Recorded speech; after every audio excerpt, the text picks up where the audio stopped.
Bueno, nos metemos dentro de los hechos atómicos y los hechos moleculares. Todo esto bajo el paraguas del atomismo lógico.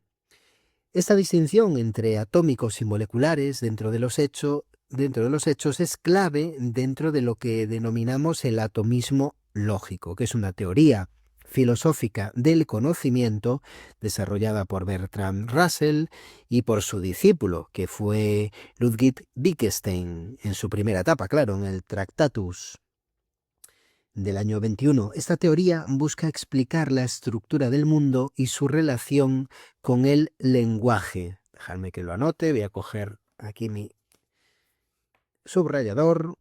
Entonces, esta teoría busca explicar la estructura del mundo y su relación con el lenguaje. ¿De qué forma? Pues mediante la lógica y la ciencia. Mediante la lógica y la ciencia. También yo he puesto aquí solamente la lógica, pero ciertamente es la lógica y la ciencia. ¿Y qué son los hechos atómicos y los hechos moleculares? Bueno, la idea básica del atomismo lógico es que el mundo está compuesto por hechos y que el lenguaje debe reflejarlos de manera exacta. Entonces, la idea básica es que el mundo está compuesto por hechos y el lenguaje debe reflejarlos de manera exacta. Dentro de esta visión, Wittgenstein y Russell distinguieron entre dos tipos de hechos. El primero es los hechos denominados atómicos, atomic facts en inglés, donde estos hechos son unidades mínimas de la realidad. Son elementos más simples en los que se puede descomponer el mundo. Son los elementos más simples en los que se puede descomponer el mundo. Los hechos atómicos son independientes entre sí y no pueden dividirse en hechos más pequeños sin perder su significado. Son independientes y no pueden dividirse. Recordar que tomos quiere decir división, por lo tanto, en griego, por lo tanto, átomos es no división, o sea, indivisible, no corta, que no se puede cortar, vamos, que no se puede dividir. Por ejemplo, si digo el libro está sobre la mesa, que lo he puesto ahí como ejemplo, este es un hecho atómico porque describe una relación simple entre dos objetos. Describe una relación simple entre dos objetos, el libro y la mesa. O, por ejemplo, el gato está durmiendo, es un hecho atómico porque no puede descomponerse sin perder su sentido. ¿Eh? De ahí eso de que no pueden dividirse sin perder su significado. Los hechos atómicos son la base de la realidad y se corresponden con proposiciones atómicas en el lenguaje, que son las oraciones más simples que describen un solo hecho.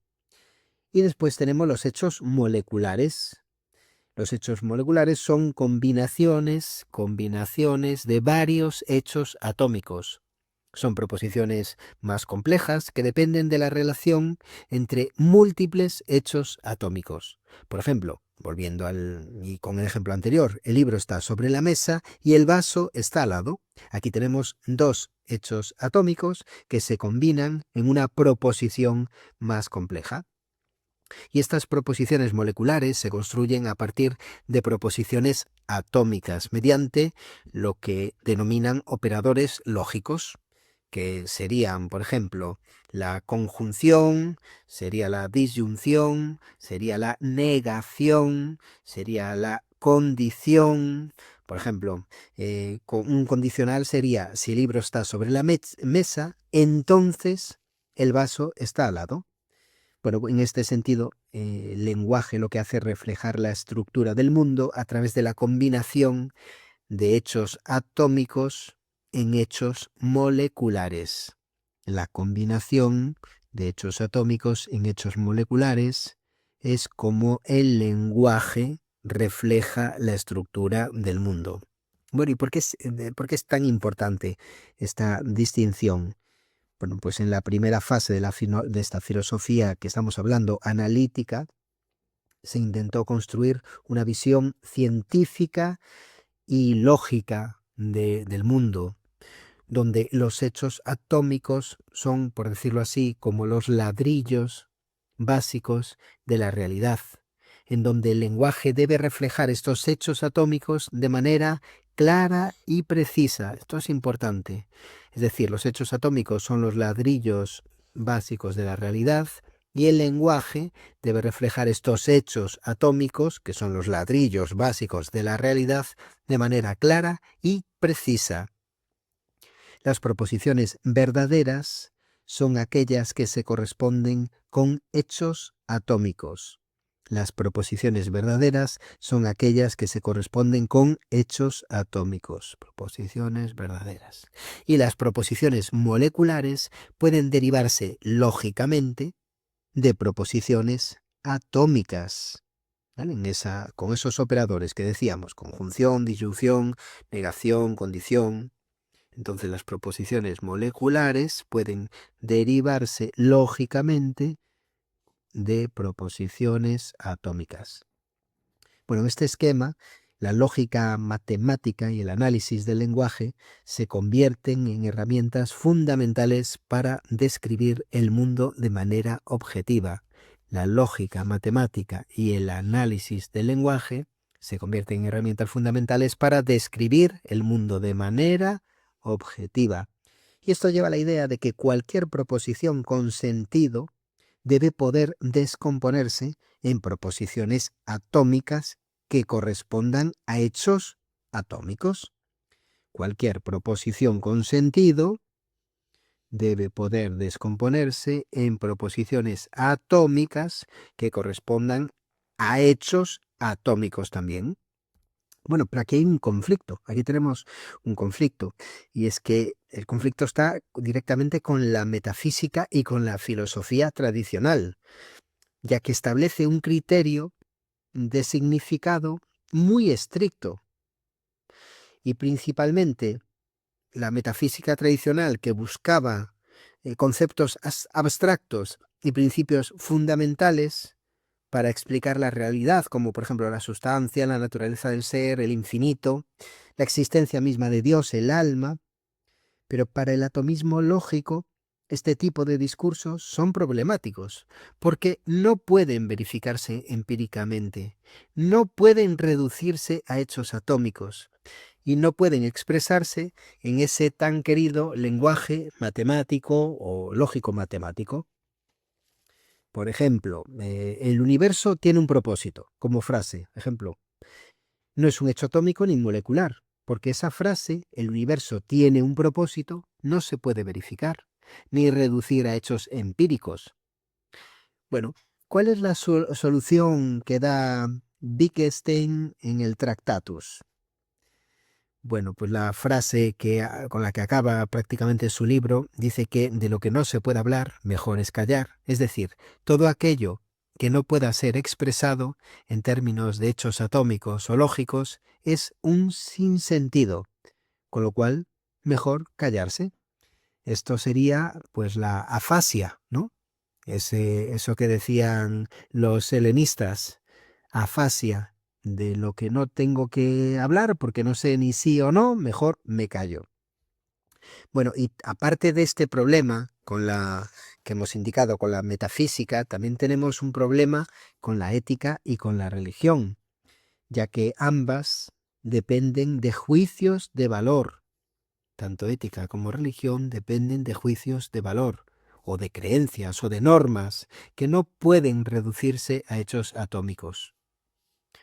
Por ejemplo, la frase "el bien y el mal existen" no se puede verificar empíricamente, ni dividir en hechos atómicos. O, por ejemplo, la frase "Dios es amor" no es verificable y no se basa en hechos atómicos. Por lo tanto, para Wittgenstein en el Tractatus, estos enunciados no son falsos, pero tampoco tienen sentido en términos lógicos. Entonces, trata de salvar aquí los muebles con esta frase, ¿no? Para él no son enunciados falsos, porque si no, pues estaría metiendo un buen lío, pero tampoco tienen sentido en términos lógicos. Por lo tanto, mejor es callar. Pero hay un tercer problema. Hemos dicho que hay un problema con la metafísica, hemos dicho que hay un problema con la ética y la religión, pero quizás también hay un problema con la propia filosofía del conocimiento, ya que el atomismo lógico está entrando en conflicto directo con la epistemología tradicional, ya que reduce el conocimiento a proposiciones que única y exclusivamente sean verificables, con lo cual el tío se acaba de cargar la intuición, el conocimiento subjetivo y el conocimiento filosófico especulativo. Frases como la que he puesto aquí, del tiempo fluye, pues es uno de los problemas. O sea, no se puede reducir a hechos atómicos claros un concepto como el tiempo fluye. O, por ejemplo, la conciencia es la base del conocimiento. Tampoco se puede verificar empíricamente. Por lo tanto, para la filosofía tradicional hay conocimientos que no pueden expresarse de una forma tan técnica, tan en enunciados atómicos. El atomismo lógico, de alguna forma, reduce la realidad a lo que el lenguaje puede expresar única y exclusivamente con precisión. El atomismo lógico reduce la realidad a lo que el lenguaje puede expresar con precisión, dejando por lo tanto fuera muchos aspectos de la experiencia humana. Como críticas, pues he marcado tres, que la primera, a ver, aunque realmente la distinción entre hechos atómicos y moleculares, aunque haya tenido una gran influencia, la verdad es que le surgieron críticas bastante rápido. Primero, la primera crítica es que no existen hechos atómicos puros. En la realidad, todos los hechos están interconectados. Por ejemplo, en el ejemplo que dábamos antes de el libro está sobre la mesa, ¿qué significa sobre? Depende de la gravedad, del material de la mesa. Es decir, es difícil encontrar hechos que sean completamente independientes. También aparte que el lenguaje es más flexible que un simple reflejo de la realidad, ya que el significado de las palabras cambia según el contexto. Y el lenguaje no es solo una herramienta para describir hechos, sino también para expresar emociones, normas y valores. Y como tercer problema es este de que la filosofía no, o sea, lo que es la filosofía como concepto de estudio, no puede reducirse a lógica y ciencia, aunque ambas hayan nacido de ella, ya que la ética, la estética y la metafísica no son sustancias verificables, pero siguen siendo esenciales para la experiencia humana. Entonces, estas son las tres críticas principales que podemos darle a ese atomismo lógico. La primera, que no existan hechos atómicos puros. La segunda, el lenguaje es flexible. Y la tercera, que la filosofía no puede reducirse a lógica y ciencia. Y bueno, aquí llega la segunda evolución de Wittgenstein. Decíamos que en el 21 escribía el Tractatus, donde nos habla de ese atomismo lógico, y después en el 53, después de haber fallecido, esto es una obra póstuma, se publica Las investigaciones filosóficas. ¿Y qué ocurre? ¿Qué es lo que hace en concreto en este libro? Bueno, lo primero, que durante todos estos años, estos 20 y pico años, Wittgenstein se da cuenta de las limitaciones expresadas anteriormente al respecto del atomismo lógico, y lo que hace es, de alguna forma, proponer una nueva teoría del lenguaje, basada en lo que se denominan los juegos del lenguaje. Yo no sé si tengo una última diapositiva, pero no lo he metido aquí. Bueno, los juegos del lenguaje. Os lo cuento. ¿En qué consiste esto? El significado de una palabra no va a depender de su referencia en el mundo, sino de su uso en diferentes contextos. El significado de una palabra no depende de su referencia en el mundo, sino de su uso en diferentes contextos. Por ejemplo, la palabra caballo, según el contexto en el que estemos hablando, si estamos hablando de drogas, quiere decir una cosa, si estamos hablando de animales, pues otra, obviamente, y si estamos hablando del ajedrez, pues de pronto cambia también nuestra imagen de esa palabra, ¿no? Entonces, el significado de una palabra no depende de su referencia en el mundo, sino del uso que le demos en los diferentes contextos. Y por lo tanto, no hay un único lenguaje ideal, sino múltiples formas de lenguaje con reglas propias. La filosofía no debería reducir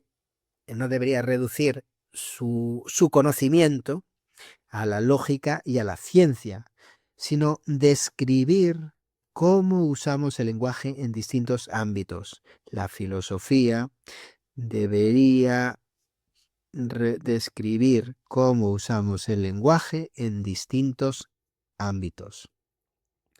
Por ejemplo, si antes entonces en el Tractatus solo eran válidos los enunciados científicos y lógicos, atendiendo a este atomismo lógico, posteriormente, pues todos los lenguajes sí que van a tener un sentido, pero dentro de sus propios juegos de lenguaje.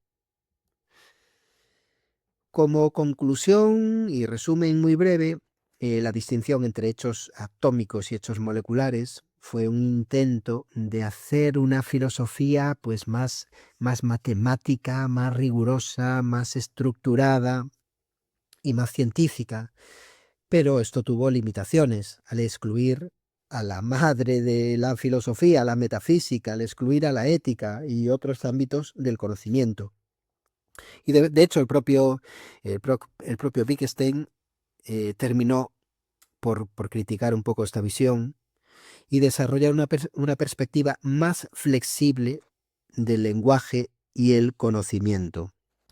Además, aquí hay un detalle curioso, que lo tengo por aquí anotado, Jobar, que él mismo, el propio, en su obra, se acaba dando cuenta de que entra en un conflicto, porque claro, si está diciendo que, ahora lo estoy buscando, ¿no? Lo tenía por aquí anotado en alguna de las hojas, pero bueno, viene a decir algo así como que si solamente en el primer Wittgenstein, en el del Tractatus, que diga, perdón, si dice que solamente son válidos los argumentos y los hechos verificables, claro, ¿por qué me tengo que fiar de ese libro si no puedo verificarlo?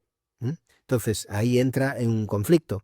Con lo cual, pues bueno, eso, acaba en el año 53, publicándose ese libro. Él muere en el 51, muere en el 51, pero en el 53 es cuando se publica este segundo libro y bueno, en él acaba pues un poco desdiciéndose, ¿no? Y recordar simplemente como palabra importante o como frase importante lo de los juegos del lenguaje.